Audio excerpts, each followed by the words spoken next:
एक करके करो। अंजलि की शादी कर ससुराल पहुंचने के साथ ही उसकी सास के हुक्म शुरू हो जाते हैं। हो गई शादी, बस मौज खत्म। कल से जल्दी उठकर काम पर लग जाना है।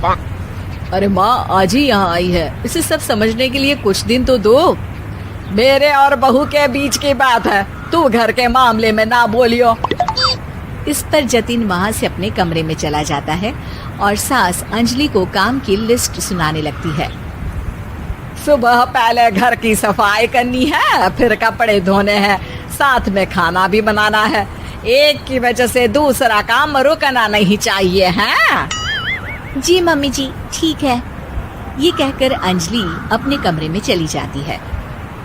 अंजलि, मम्मी हमेशा बोलती थी बहू आएगी तो उनका काम हल्का होगा, पर मुझे नहीं पता था कि वो काम हल्का करने की जगह टाल ही देंगी। कुछ नहीं होता, ये सब मैं अपने घर में भी तो करती थी, मुझे आदत है, कोई दिक्कत नहीं होगी। ठीक है, पर अगर कुछ हो तो बता देना। दोनों सो जाते हैं और अगली सुबह से अंजलि जल्दी उठ के सास के बताए कामों में जुट जाती है, जिसमें वो जैसे ही कपड़े धोने लगती है तो सास वहाँ आ जाती है। अरे सुनो, ये कपड़े ऐसे नहीं धुलेंगे, सबको डिवाइड कर फिर एक एक करके अलग अलग धोने हैं। क्या एक एक कपड़ा अलग करके? एक बार में सुनाई नहीं देता क्या? वही बोला है मैंने, लग जाओ काम पर हैं? सास की बात मानते हुए अंजलि एक एक करके कपड़े धोना शुरू करती है, जिसे करते हुए आधा दिन बीत जाता है। अरे रे, सुबह से कब दोपहर हो गई पता ही नहीं चला, अभी तो खाना भी बनाना है। अंजलि भागते हुए रसोई में जाती है, जहाँ उसकी सास पहले से ही उसे खड़ी मिलती है। खाना बना लेना, देखो पहले पकोड़े तल दो और एक एक पकोड़े अलग अलग तलना, नहीं तो कोई कच्चा कोई पक्का रह जाता है। सास की हर बात में एक एक की कहानी अंजलि के समझ में नहीं आती, लेकिन फिर भी वो बिना कुछ बोले काम करती रहती है। अगली सुबह फिर वही शुरू होता है और सास एक बार फिर खाने के समय रसोई में आती है। आज क्या बन रहा है? वो जतिन ने भिंडी की सब्जी, रोटी और धनिए की चटनी बोली है, इसलिए वही बना रही हूँ।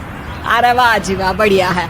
पर भिंडी एक एक करके धोना, फिर टोवेल से पोंछकर एक एक करके ही काटना, साथ ही धनिए की पत्ती भी एक एक करके ही धोना। अरे पर मम्मी जी। अरे क्या पर? सफाई का ध्यान रखना आता भी है या नहीं है? मैं ये सब सबकी हेल्थ के लिए ही तो कर रही हूँ ना, और तुम अर पर करती रहती हो हैं? सास की बातें सुन अंजलि हैरान रह जाती है। मैं तो सिर्फ सोचती थी कि जानबूझकर मेरा काम बढ़ाने के लिए ये सब करती हैं, पर ये तो काम बढ़ाने के साथ परेशान भी करना चाहती हैं। मैंने इनकी कौन सी बहस खोल दी जो इतनी दुश्मनी निकाल रही हैं? अब क्या करूं? अब अंजलि सास की बातों और हरकतों के बीच फंस जाती है। काम के लिए मना भी नहीं कर सकती, नहीं तो जाने कौन सा ड्रामा खड़ा कर दे। पर अंजलि तुझे कुछ तो करना पड़ेगा। इतनी देर में जतिन भी वहां आ जाता है। अरे कौन ड्रामा खड़ा कर रहा है और क्या करना पड़ेगा? जतिन की बात सुन अंजलि सोच में पड़ जाती है। इन्हें सच बताऊं या नहीं? पर अगर ये गुस्सा हो गए तो? वैसे भी अपनी माँ से बहुत प्यार करते हैं, फिर उनके खिलाफ कुछ सुन कैसे लेंगे? अंजलि ये सब सोच ही रही होती है कि जतिन फिर बोलता है। अरे क्या हुआ, कहाँ खो गई? अरे नहीं कुछ नहीं, वो मैं टीवी सीरियल के बारे में सोच रही थी। यहाँ और कौन ड्रामा करेगा? अरे तुम भी ना, चलो मैं चलता हूँ। इसके बाद कुछ दिनों तक अंजलि सास को सबक सिखाने के लिए अलग अलग प्लान सोचती रहती है, पर उसे सास के एक एक करके काम करवाने की आदत बंद करने का कोई तोड़ नहीं मिलता। अगर ऐसे ही चलता रहा तो कहीं मैं एक दिन अपने सिर के बालों को भी एक एक करके सुलझना ना शुरू कर दूं। पगली हो गई है क्या? अकेले में क्या बड़बड़ किए जा रही हो? वैसे आज खाने में क्या है? आलू की सब्जी। तो फिर आलू को अच्छे से काट कर उसके कटे हुए कपड़ों को एक एक करके ही धोना है। बिल्कुल इसे कैसे भूल सकती हूँ? मेरे जी का जंजाल। अरे बातें कम काम ज्यादा हैं।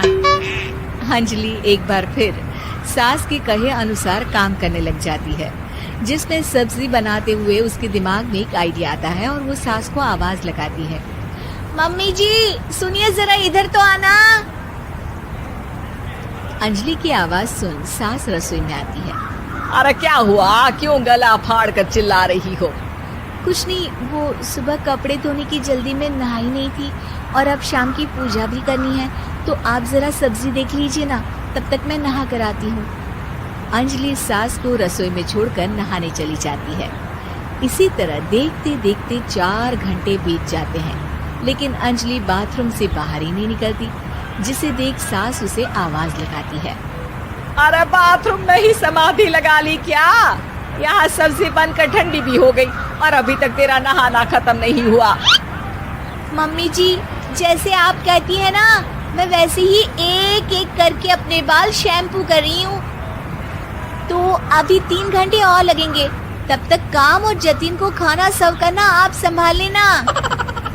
इस तरह अपने नहले पर बहू का दहला देख सास शॉक्ड रह जाती है, जिसके बाद से घर में एक एक करके करने का आलाप बंद हो जाता है।